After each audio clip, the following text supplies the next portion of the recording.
अगर आपको वज़न की कमी की शिकायत है, आप चाहते हैं कि आप फिज़िकली आपका वज़न बढ़े, आप स्ट्रांग हो, और अगर आप चाहते हैं कि आपकी याददाश्त मजबूत हो, आपकी हड्डियां मजबूत हों, ख़ास करके सर्दियों में जो लोग कमज़ोर हैं या लोग जो चाहते हैं कि वो फिज़िकली स्ट्रांग हो, तो एक पका हुआ केला लें, एक एक चाय का चम्मच देसी घी लें, और सुबह आपने इन दोनों को खाना है, और उसके साथ साथ मिला दीजिए धागे वाली मिश्री, आसानी से पंसारियों के साथ मिल जाती हैं। एक टुकड़ा, छोटा सा टुकड़ा, यानी कि आधी चाय का चम्मच, वो साथ लीजिए।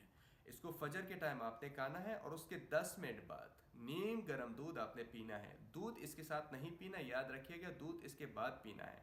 21 दिन तक इस्तेमाल करें, इंशाल्लाह किसी किस्म की भी वीकनेस हो, फिजिकल वीकनेस हो, पट्ठों में दर्द हो, हड्डियों में दर्द हो, इंशाल्लाह मुस्तकिल तौर पर यह ख़त्म हो जाएगी।